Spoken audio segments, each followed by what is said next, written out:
Right now on Hoosier News Source, IU sets up a flu vaccine clinic at Assembly Hall, and the university adds 3 more degrees.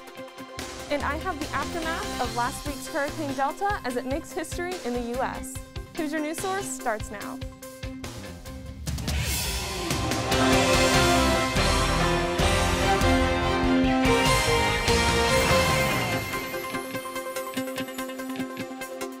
Hello and welcome to Hoosier News Source. I'm Lizzie DeSantis.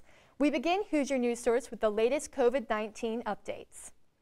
Hoosier News Source reporter Andrew Lemparski is at the Monroe County Health Department with new numbers from the university.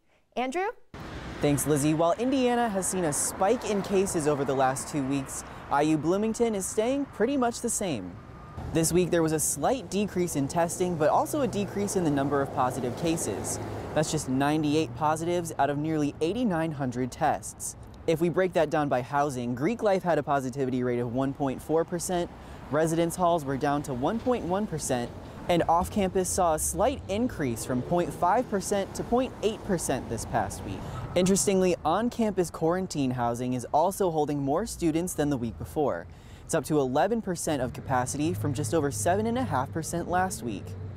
Now, moving away from the university, I'm here outside the Monroe County Health Department, which just announced this week that they plan on opening a new public COVID-19 testing site by the end of the month.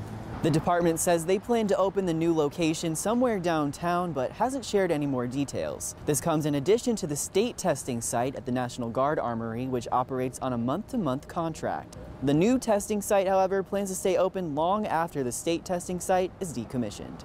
And that's all for this week's Campus COVID Update. For Hoosier News Source, I'm Andrew Lamparski. Lizzie, back to you. Thanks, Andrew.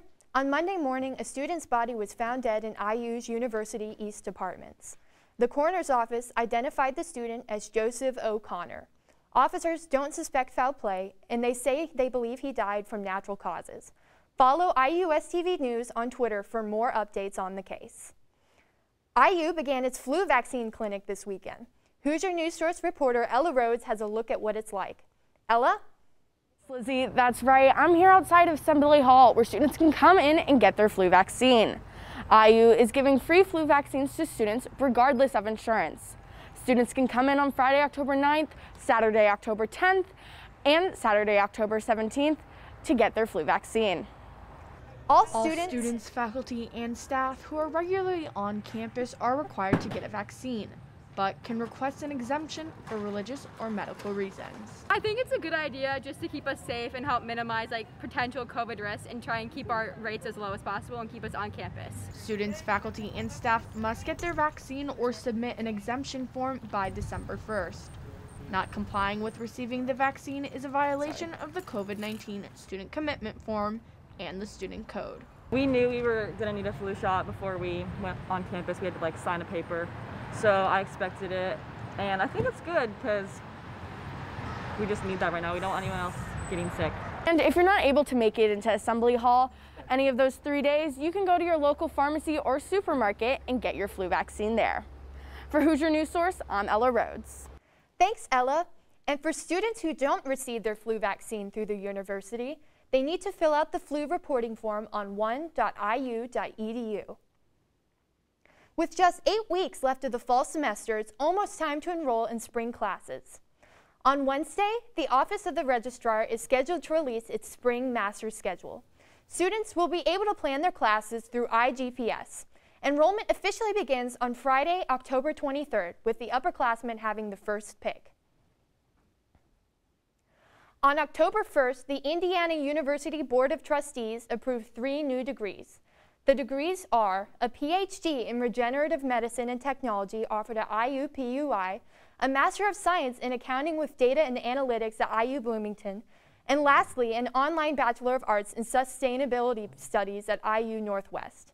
This approval made IU history since there were no graduate-level programs for students seeking a degree in regenerative medicine and technologies before the decision. Coming up on Hoosier News Source, we hear students' reactions to the upcoming presidential election. And Caroline Clare joins us with this week's weather.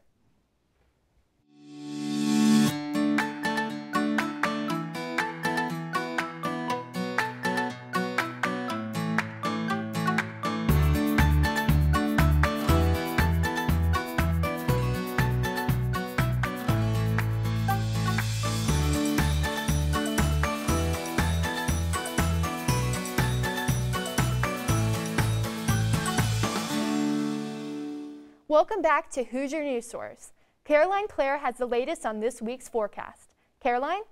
Thanks, Lizzie. Hurricane Delta tore through the Gulf last Friday, making landfall as a Category 2 hurricane in Creole, Louisiana, just 13 miles from Hurricane Laura in August.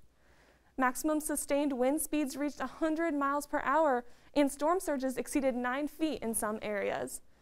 Delta has made history as being the first Greek-named storm to make landfall in the United States. 2020 is also breaking records with the most U.S. landfalls ever. The 10th system from this year has broken the previous record set in 1916.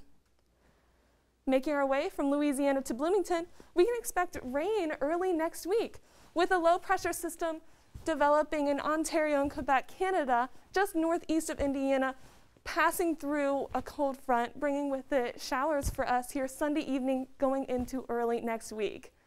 Now, if we take a look at the extended forecast, we are finally dipping back into some fall temperatures. After Wednesday, we're having a slight rain chance on Thursday, dropping it down to 64, even reaching the 30s as we make our way into the weekend. Beautiful days on Friday and Saturday, reaching just about 60. And as we head into early next week, rain chances on Sunday evening going into Monday and Tuesday, temperatures still reaching the 60s. Enjoy these fall temperatures while they last and have a great week. Lizzie, back to you. Thanks, Caroline. Monroe County has over 98,000 registered voters, and around 13,000 have requested mail-in ballots. And with Election Day only a few weeks away, Hoosier News Source reporter Sammy Nance spoke with students on campus to get their take on 2020. Election Day is fast approaching, and that may leave many young or first-time voters feeling overwhelmed. Both Donald Trump and Joe Biden are encouraging their supporters to go out and vote. What most young voters don't realize is just how much they could sway the election. Young people potentially have a very large impact on the electoral process. We know that generally young people don't vote in the United States, and yet they're a very large and growing segment of the electorate. Now that we know what kind of impact young people can have on an election, let's turn to the college students at Forest Residence Center to see if they are registered to vote, and if they are, what their impressions are of the current 2020 presidential candidates. I registered to vote probably like 2 months ago, but I registered in my hometown and realized that wasn't going to work, so I changed my address to here so I could vote at the IMU. The candidates' behavior during the debate made viewers disappointed. But overall, I'm hoping for a better debate next time if it happens, considering how Trump has coronavirus. Yeah, I'm hoping more questions get answered. Voting for the first time can be impactful, and many will remember it for years to come. It felt good to know that I'm voting to make a change. For Hoosier News Source, I'm Sammy Nance. For more information on how or where to vote, visit vote.org. Kirkwood Avenue is lined with trees covered in sweaters as part of the Middle Way House's Wrapped in Love project. Each sweater represents someone committed to helping the Middle Way House in their support for survivors of domestic violence, sexual assault, and human trafficking. The Middle Way House is enlisting the help of your neighborhood knitters to wrap the trees in a woolly layer of love. For more information on Wrapped in Love and the Middle Way House, visit middlewayhouse.org. Backed by popular demand, our sports reporter Lexi Vanetti joins us in studio with another game of This or That, IU Athlete Edition. Lexi? Thanks, Lizzie. And this week, we have another This or That interview, this time with IU softball captain Gabby Jenkins. Find out why Gabby chose the number 23, her favorite social media, and the best piece of advice she has received here at IU. With Instagram or Twitter? Instagram. I think I'd rather see a picture. I enjoy that. And you can also type a lot more words if you wanted to add words. I'm long-winded, so that's why. Awesome. And would you rather binge watch TV or movies? TV. Because if you get into a movie, I feel like it's tough to commit 2 hours of your life to something that might not be that good. But a TV show, you know, it's just a lot less.